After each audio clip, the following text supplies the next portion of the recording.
Hola, buenas tardes. Bienvenidos un día más a Canal El Mercader. Vamos a continuar con la lectura de La llamada de Cthulhu. Vamos a terminar el audiolibro hoy con el capítulo 3, La locura que llegó del mar. Comenzamos. Capítulo 3. La locura que llegó del mar. Si los cielos quisieran concederme alguna vez un favor, pediría que borrasen para siempre las consecuencias que derivaron de aquella ocasión en que, de forma casual, fijé la mirada en un trozo suelto de papel que había sido usado para cubrir un estante. Era difícil que hubiera tropezado en mi rutina cotidiana con algo así, ya que no era sino un viejo ejemplar de un periódico australiano, el Sydney Bulletin, del 18 de abril de 1925. Había escapado incluso a la atención de la agencia de recortes de prensa que, justo en la fecha de publicación de este, andaba recopilando ávidamente material para la investigación de mi tío. Hacía tiempo que había abandonado mis pesquisas acerca de lo que el profesor Ángel llamaba culto de Cthulhu. Me encontraba visitando a un amigo que tenía en Paterson, Nueva Jersey, hombre culto que ostentaba el cargo de conservador del museo local, además de ser un mineralogista de renombre. Un día, examinando las muestras de reserva, torpemente almacenadas en los estantes de una habitación en el almacén del museo, mi atención fue captada por una extraña fotografía que aparecía en uno de los viejos periódicos desplegados bajo las piedras. Tal y como he dicho, era el Sydney Bulletin. Pues mi amigo conocía a gente de todas partes, y la foto en cuestión era un grabado en sepia de una horrible imagen de piedra idéntica a la que Legrés había encontrado en el pantano. Leí el artículo en detalle tras quitar impacientemente de encima de la hoja las preciosas piezas que la cubrían, pero quedé algo decepcionado al ver que su extensión era algo reducida. Sin embargo, lo que sugería era algo de trascendental importancia para la búsqueda que había mantenido y que comenzaba por aquel entonces a languidecer. El artículo que arranqué cuidadosamente decía lo siguiente: misterioso barco abandonado hallado en alta mar. Llegada a remolque del Vigilant, de un yate neozelandés armado y desaparejado. Un superviviente y un muerto hallados a bordo. Desesperada lucha y muertes en alta mar. Marinero rescatado se niega a dar detalles sobre extraña experiencia. Encontrado en posesión de extraño ídolo. Prosiguen las investigaciones. El carguero Vigilant de la naviera Morrison, procedente de Valparaíso, atracó esta mañana en el muelle de Darling Harbour, remolcando al desaparejado y averiado, si bien fuertemente armado, yate de vapor Alert de Dunedin, Nueva Zelanda, que fue avistado el 12 de abril a 34 grados 21 minutos de latitud sur y 152 grados 17 minutos de longitud oeste, llevando a bordo un superviviente y un muerto. El Vigilant zarpó del Valparaíso el 25 de marzo y el 2 de abril se desvió su rumbo considerablemente hacia el sur, debido a la fortísima tormenta y las enormes olas. El 12 de abril fue avistado el barco a la deriva, aunque en apariencia estaba desierto. Al abordarlo fue hallado el único superviviente en unas condiciones cercanas al delirio, así como otro hombre que llevaba muerte claramente más de una semana. El superviviente estaba aferrado a un horrible ídolo de piedra de unos 30 centímetros de altura y de origen desconocido, acerca de cuya naturaleza las autoridades de la Universidad de Sydney, la Royal Society y el Museo de College Street se muestran completamente desconcertadas. El superviviente dice haberla encontrado en el camarote del yate, en el interior de un pequeño relicario de ordinaria talla. Este hombre, tras recordar el sentido, relató una extraña historia acerca de piratería y de una sangrienta masacre. Se trata de Gustav Johansen, noruego de cierta educación, segundo de a bordo de la goleta Emma de Auckland, que zarpó de El Callao el 20 de febrero con 11 hombres. El Emma, según cuenta, se vio retrasado y desviado de su rumbo hacia el sur por culpa de la gran tempestad del 1 de marzo. Y el 22 del mismo avistó al Alert a 49 grados 51 minutos de latitud sur y 128 grados 34 minutos longitud oeste, llevado por una extraña tripulación de feroz aspecto formada por canacos y mestizos. Al ordenársele de forma perentoria que diera media vuelta, el capitán Collins se negó. Momento en que la extraña tripulación comenzó a abrir fuego sobre la goleta, salvajemente y sin previo aviso, con una batería pesada dotada de cañones de bronce que formaba parte de su armamento.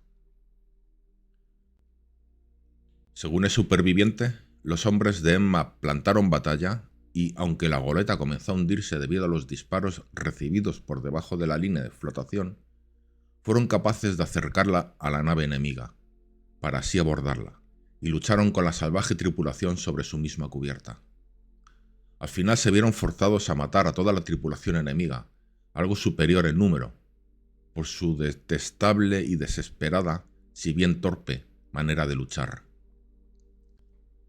3 de los hombres del Emma resultaron muertos, incluyendo al capitán Collins y al primero de a bordo, Green.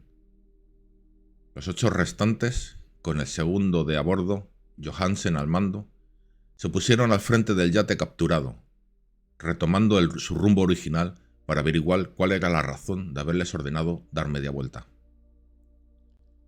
Al día siguiente, según parece, alcanzaron una pequeña isla en la que desembarcaron, aunque no se sabe de la existencia de ninguna en aquella parte del océano. 6 de los tripulantes murieron en ella, aunque Johansen da muestras de reticencia al llegar a esta parte de la historia, y se limita a decir que cayeron por un precipicio rocoso. Más tarde, según parece, él y el último de sus compañeros llegaron al yate y trataron de tripularlo, pero se vieron azotadas por la tormenta del 2 de abril. El hombre recuerda poco de lo sucedido entre ese día y el 12 de abril, en que tuvo lugar su rescate, y no recuerda cuándo murió William Braden, su compañero. La muerte de este no parecía debida a ninguna causa visible, siendo la excitación y la exposición a los elementos las razones más improbables. Noticias llegadas por cable desde Dunedin informan de que el Alert es un mercante de cabotaje bien conocido allí, que además gozaba de una mala reputación en los muelles.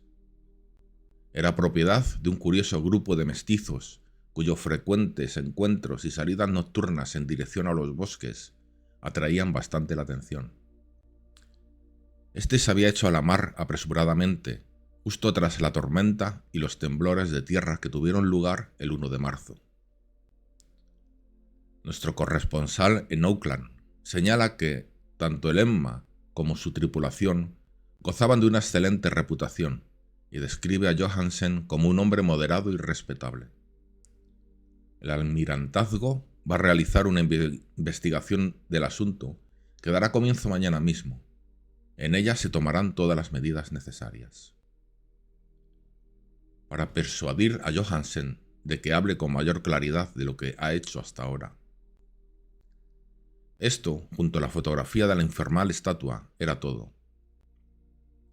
Pero qué torrente de ideas comenzó a fluir en mi cabeza.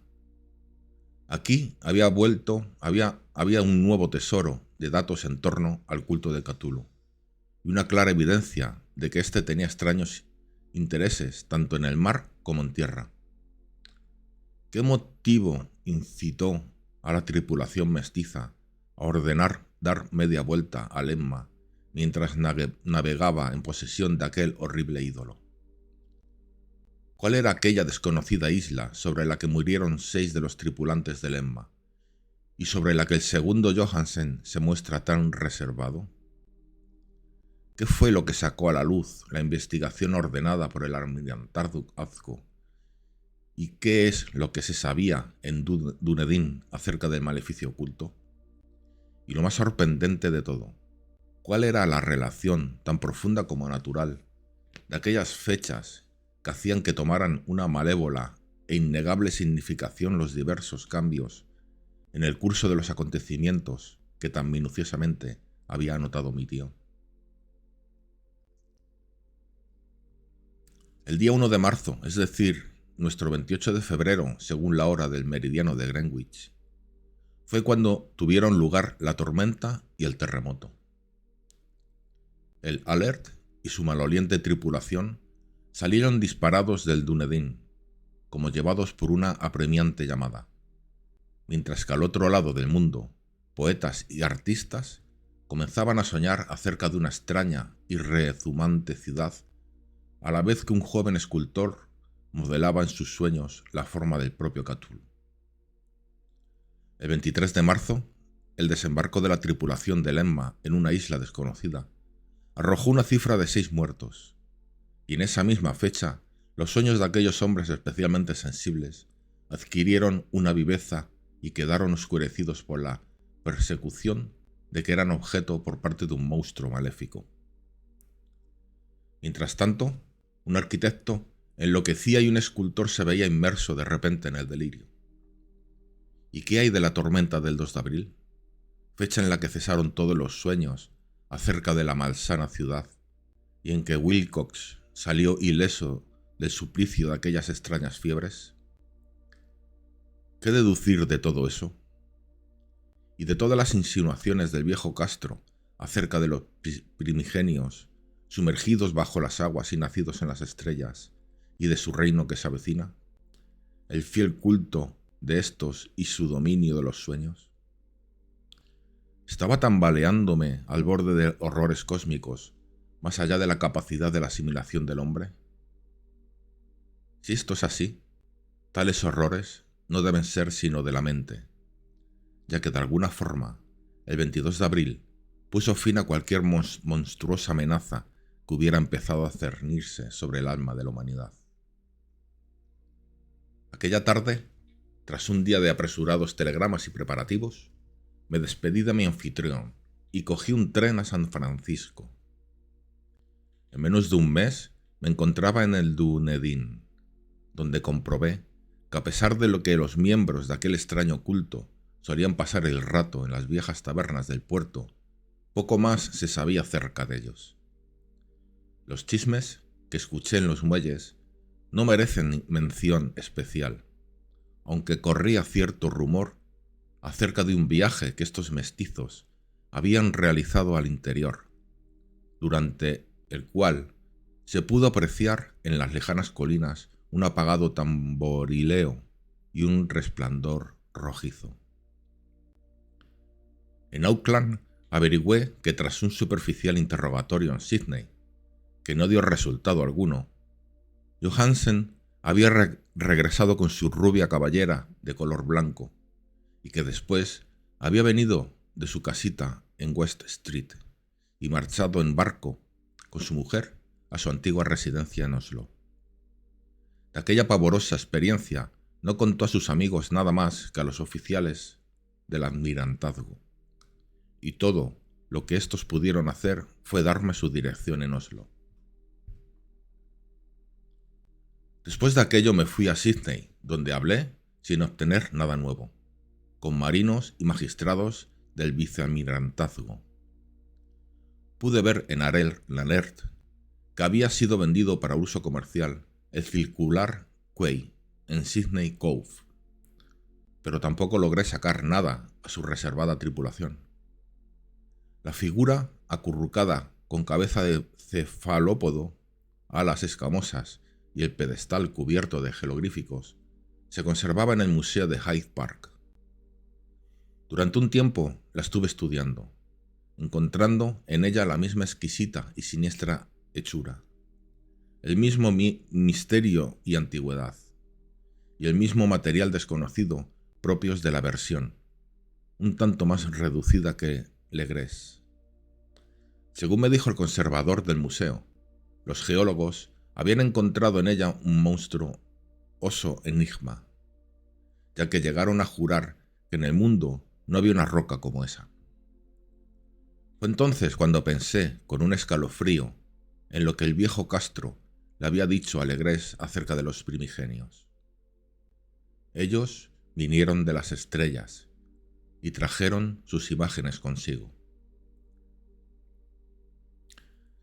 Estremecido por una confusión mental como nunca antes había conocido, decidí visitar al segundo Johansen en Oslo.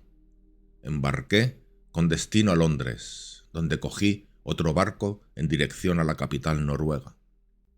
Y en un día de otoño desembarqué en los muelles bien cuidados que había a las sombras de Egeberg. La casa de Johansen, como pude descubrir, estaba situada en la vieja ciudad del rey Harald Hardrada, quien conservó su nombre de Oslo en los siglos de que la capital estuvo disfrazada como cristiana. Hice el breve recorrido en taxi y con el corazón palpitante llamé a la puerta de un pulcro y antiguo edificio con fachada de estuco. Una mujer de gesto triste y vestida de negro fue quien respondió a mi llamada, quedándome consternado y estupefacto cuando ésta me dijo en un inglés entrecortado que Gustav Johansen había fallecido. No vivió mucho más allá de su regreso, dijo su viuda, ya que los extraños sucesos de 1925 en alta mar la habrían debilitado. No le habían dicho a ella más de lo que habían contado públicamente, pero había dejado un largo manuscrito sobre asuntos técnicos, según dijo él, en inglés, sin ninguna duda para protegerla del peligro que podría suponer un examen casual del mismo. Mientras paseaba por un angosto callejón cercano al muelle de Gothenburg, un fardo de papeles caído desde la ventana de un desván la había derribado. 2 marinos del Lascar le ayudaron a ponerse en pie, pero este murió antes de que la ambulancia pudiera llegar al lugar. Los médicos no encontraron una causa para su muerte, dictaminando que se debía a algún problema del corazón y a su débil constitución. En aquel momento comencé a sentir un terror royéndome las entrañas que ya nunca me abandonará hasta el día en que yo muera también, ya sea accidentalmente o de cualquier otra forma. Tras convencer a la viuda de que mi conexión con los asuntos técnicos de su marido era suficiente para darme derecho a tomar posesión del manuscrito, me llevé el documento y empecé a leerlo en el barco de regreso a Londres. Se trataba de algo sencillo e inconexo. Un esfuerzo por parte de un sencillo marino de escribir un diario a posteriori de los hechos, en el que quedaba reflejado un afán por recordar lo sucedido día a día en el terrible último viaje. No puedo intentar transcribirlo palabra por palabra, con todos los turbios y redundantes pasajes, pero contaré lo suficiente como para que se entienda por qué el ruido de las olas rompiendo contra el casco del barco se me hizo tan insufrible que tuve que taponarme los oídos con algodón. Johansen, gracias a Dios, no lo sabía todo a pesar de haber visto la ciudad y a aquel ser, pero yo nunca volveré a dormir tranquilo cuando piense en los horrores que acechan incesantemente la vida en el tiempo y en el espacio, y en aquellas blasfemias impías procedentes de antiguas estrellas que sueñan bajo las olas, y que son objeto de adoración de un culto de pesadilla dispuesto y decidido a soltarlas por la tierra cuando quiera que otro terremoto haga emerger una monstruosa ciudad pétrea de nuevo hacia el aire y la luz de la superficie. El viaje de Johansen había dado comienzo tal y como se le había contado al vicealmirantazgo.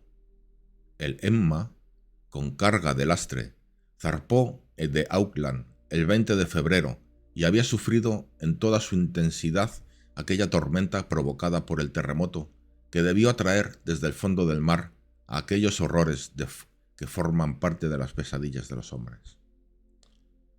De nuevo bajo control, la embarcación progresaba a buen ritmo cuando fue detenida por el Alert el 22 de marzo, y pude sentir claramente el remordimiento con que Johansen escribió acerca del bombardeo y el hundimiento del Emma. Al referirse a los morenos sectarios a bordo del Alert, lo hacía dando clara muestra de horror.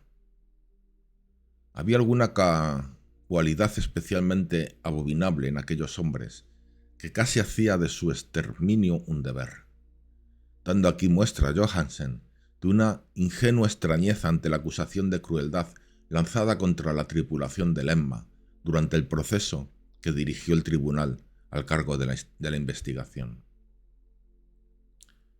Llevados por la curiosidad, siguieron el rumbo que llevaban ahora el yate capturado y bajo el mando de Johansen, hasta que al poco avistaron un gran pilar de piedra que sobresalía del mar, y en un punto situado a 47 grados 9 minutos de latitud sur y 126 grados 43 minutos de longitud oeste, llegaron a un litoral de lodo, fango y ciclópea mampostería que no podía ser otra cosa que la sustancia tangible del terror supremo de la tierra, la ciudad cadavérica y de pesadilla de Rille, constituida hacia incontables eones por repugnantes figuras que procedían de las estrellas sin luz. Allí yacían el gran Cthulhu y sus hordas, ocultos bajo bóvedas cubiertas de fango verdoso, enviado de nuevo tras incalculables ciclos temporales. Aquellos pensamientos que extendían el miedo por los sueños de los más sensibles, y a la vez que apremiaban a sus fieles a lanzarse en pos de un peregrinaje por su liberación y la restauración de su imperio en tierra. Johansen no sospechaba nada de eso, pero bien sabe Dios que ya vio suficiente. Supongo que lo que realmente llegó a emerger de las aguas no era más que una cima, una horrible ciudadela coronada por el monolito bajo que el gran Cthulhu estaba enterrado. Cada vez que pienso en cuánto debe estar gestándose ahí abajo, casi me entran ganas de poner fin a mi existencia de inmediato. Johansen y sus hombres sintieron un gran respeto por la majestuosidad de aquella rezumante Babilonia de antiguos demonios, y debieron haberse figurado por sí mismos que nada de eso pertenecía a este o cualquier otro planeta saludable.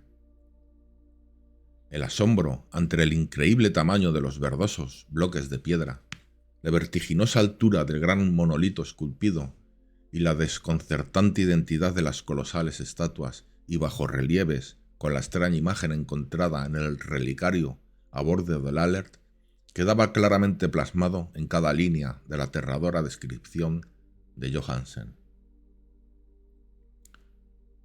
Sin tener idea de lo que era el futurismo, Johansen consiguió alcanzar algo muy parecido a este con su forma de hablar de la ciudad, ya que en lugar de describir una estructura o edificio definidos, se explayaba solo en dar impresiones generales acerca de los enormes ángulos y las superficies de piedra, superficies demasiado enormes para pertenecer a nada normal o propio de la tierra, e impías por sus horribles imágenes y jeroglíficos.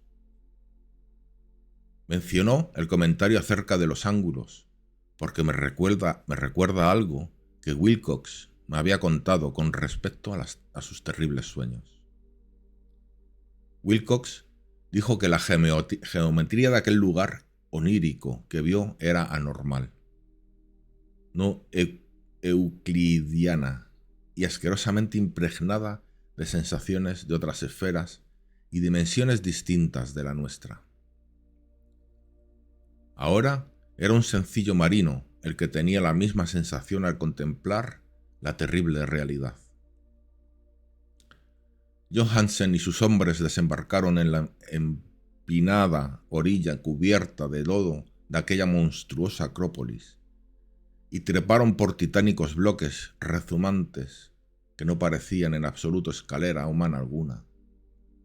El mismo sol del cielo parecía desvirtuado cuando era contemplado a través del efluvio polarizador que brotaba de aquella pervención empapada de agua de mar, y una retorcida amenaza o incertidumbre acechaba lascivamente en aquellos ángulos disparatadamente esquivos de roca labrada, en los que una segunda mirada mostraba una superficie cóncava allá donde antes se había visto una convexa. Algo semejante al miedo ya se había apoderado de los exploradores antes de que pudieran ver nada distinto de la roca, el lodo o las abundantes algas marinas. Cada uno de ellos hubiera huido de no haber temido el desprecio de los otros, y sin entusiasmo siguieron buscando inútilmente, como pudo comprobarse, algún recuerdo que poder llevarse del lugar. Fue Rodríguez, el portugués, el primero en alcanzar la base del monolito, diciendo a gritos lo que allí había encontrado. Los demás le siguieron y miraron con curiosidad a la inmensa puerta esculpida con el ya familiar bajo relieve, a la vez con forma de cefalópodo y de dragón.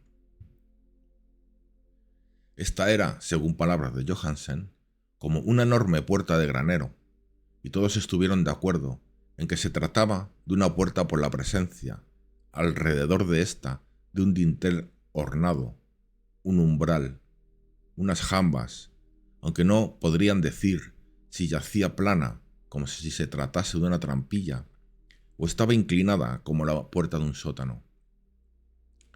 Como Wilcox hubiera dicho, toda la geometría del lugar era incorrecta. No se podía asegurar que el mar y la tierra estuviesen en posición horizontal, razón por la que la posición relativa de todo lo demás era fantasmagóricamente variable. Braden presionó sobre varios lugares de la piedra sin resultado alguno. Donovan tanteó delicadamente por los bordes, apretando sobre cada punto a medida que avanzaba. Este trepó interminablemente sobre aquella grotesca moldura de piedra, aunque aquello solo se le podía llamar escalada si después de todo la superficie no estaba en posición horizontal, mientras los demás hombres se preguntaban cómo una puerta en todo el universo podía tener semejantes dimensiones. Entonces, suave y lentamente, el panel de media hectárea comenzó a ceder hacia adentro en su parte superior, y pudieron ver que se balanceaba. Donovan se deslizó o se propulsó de alguna forma hacia abajo a lo largo de la jamba, volviendo con sus compañeros, y todos quedaron contemplando el extraño retroceso de aquel portal monstruosamente labrado. En aquella fantasía de distorsión prismática, la puerta se deslizaba anómalamente en sentido diagonal, de modo que todas las leyes de la materia y las perspectivas parecían trastornadas. La abertura que quedó estaba negra de una oscuridad casi palpable. Sin embargo, aquella oscuridad tenía una calidad positiva, ya que ocultaba parte de la muralla interior, que de lo contrario se habría puesto al descubierto. Como si de humo se tratase, esta oscuridad surgió de su confinamiento de infinitos siglos, eclipsando visiblemente al sol a medida que escapaba agitando sus membranosas alas hacia un encogido y contrahecho cielo. El olor que emergía de las recién abiertas profundidades resultaba insoportable. Al poco rato, Hawkins, que tenía un oído muy fino, dijo que creía haber oído un asqueroso chapoteo allá abajo. Todos escucharon con atención y aún seguían haciéndolo cuando aquello apareció rezumante en medio del estrépito, y a tientas coló su gelatinosa inmensidad verde a través de la negra puerta en pos del infecto aire de aquella fétida ciudad de locura. La letra del pobre Johansen estuvo a punto de faltar cuando escribía esto. Creía que de los 6 hombres que jamás alcanzaron el barco, 2 habían muerto de puro terror en ese maldito instante. Aquel ser no podía ser descrito, no hay palabras para expresar semejantes abismos de inmemorial y delirante locura. Tan abominables contradicciones de toda la materia, la fuerza y el orden cósmico. Una montaña caminaba y se tambaleaba. Dios del cielo, qué prodigioso que a través de la tierra enloquezca un gran arquitecto y delire de fiebre, de poder, Wilcox en ese preciso instante telepático. El ser representado en los ídolos, aquel engendro verde y mucilaginoso, llegado de las estrellas, había despertado para reclamar lo que era suyo. Las estrellas estaban de nuevo en posición, y lo que un culto milenario había fracasado en conseguir por medio de los preparativos, lo había logrado un grupo de despavoridos marinos por mero accidente. Tras millones de años, el gran Cthulhu se alzaba de nuevo, ávido de placeres. 3 de los hombres fueron apresados por las malicientas garras de la criatura antes de que nadie pudiera siquiera darse la vuelta. Que Dios les conceda el descanso, si es que el descanso existe en el universo. Estos fueron Donovan, Guerrera y Armstrong. Los otros 3 marinos se lanzaron a una frenética carrera hacia el bote sobre interminables panorámicas de piedra encostrada de musgosidad verde, en la que Parker resbaló y, según jura Johansen, fue tragado por uno de los ángulos de la mampostería que no debería estar ahí, un ángulo que era agudo, pero que se comportaba como si fuera obtuso. Así solo Bryden y Johansen consiguieron alcanzar el bote y remar desesperadamente hacia el Alert, mientras la descomunal monstruosidad se deslizaba sobre las rocas fangosas y vacilaba entre tropiezos al llegar al borde de las aguas. A pesar de no haber quedado nadie a bordo después del desembarco, aún seguían saliendo vapor del Alert, y solo fueron precisos unos momentos de febriles prisas abajo y abajo, arriba y abajo, del timón a los motores, para volver a ponerlo en marcha.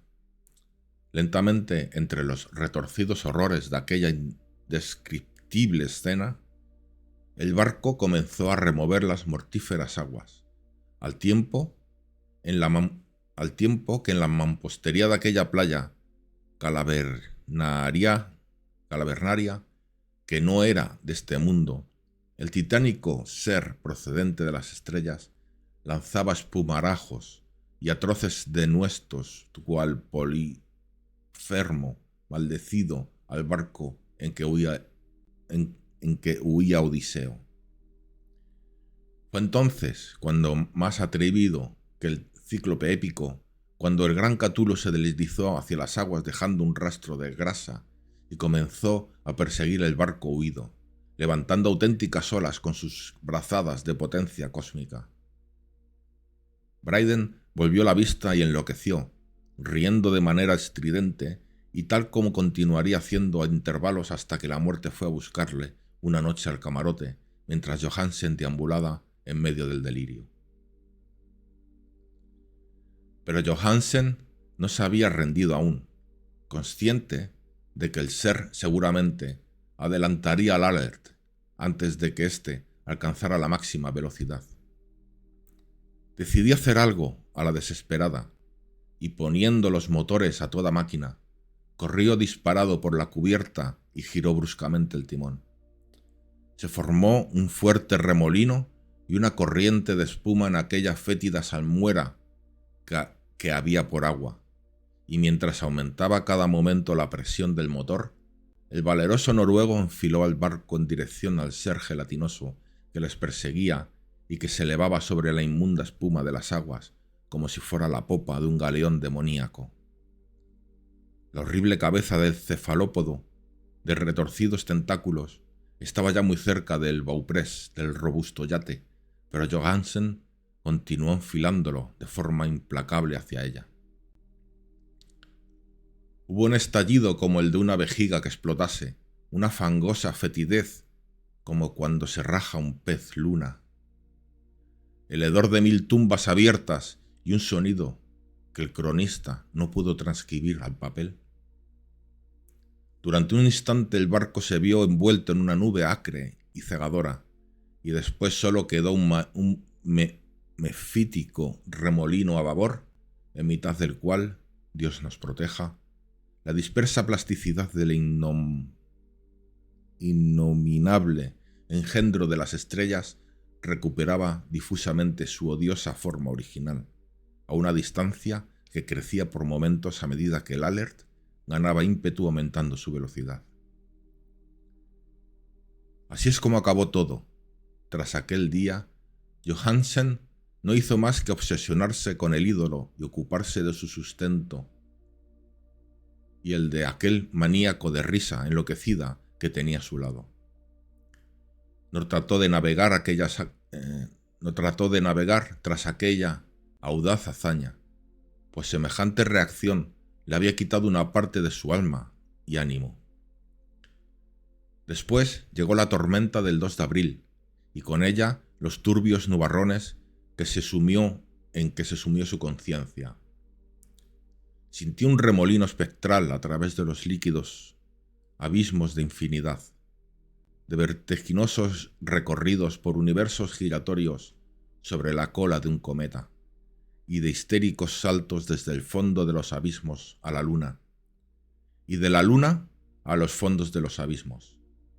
Todo ello animado por un histriónico coro de retorcidos y jocosos dioses ancianos y de los burlones diablillos de color verde y con alas de murciélago surgidos del Tártaro.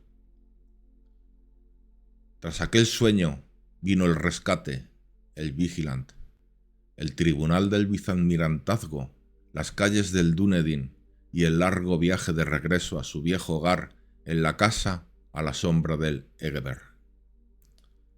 No podía contar nada, o de lo contrario lo tomarían por loco. Escribiría sobre aquello que sabía antes de que la muerte le alcanzara, pero su mujer no debía enterarse de nada. La muerte sería un regalo de los cielos con tal de que borrase sus recuerdos. Ese fue el documento que leí y que ahora he colocado en una caja de latón junto al bajo relieve y los papeles del profesor Angel. Con estos, y ya también este testimonio mío, esta prueba de mi sano juicio, donde he reconstruido lo que espero que nadie vuelva jamás a reconstruir. He contemplado todo el horror que pueda contener el universo, y después de eso, incluso el cielo primaveral y las flores estivales serán puro veneno para mí. Sin embargo, no creo que mi vida vaya a prolongarse mucho más. Igual que se fue mi tío, igual que se fue el pobre Johansen, un día me iré yo. Sé demasiado y el culto aún sobrevive. Catulo continúa también con vida, supongo, de nuevo en aquel abismo de piedra que la había protegido desde que el sol era joven. Su maldita ciudad está de nuevo sumergida, ya que el Vigilant pasó por esas aguas de nuevo tras la tormenta de abril, pero sus pastores en la tierra todavía rugen y saltan y matan alrededor de monolitos rematados por ídolos en lugares solitarios. El gran Cthulhu, sin duda, debió quedar atrapado por el hundimiento mientras estaba en el interior de su negro abismo, o de lo contrario, el mundo estaría ahora gritando de miedo y furia.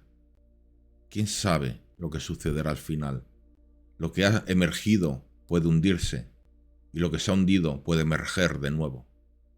La mayor de las blasfemias aguarda y sueña en las profundidades, y la decadencia se abre paso entre las tambaleantes ciudades de los hombres.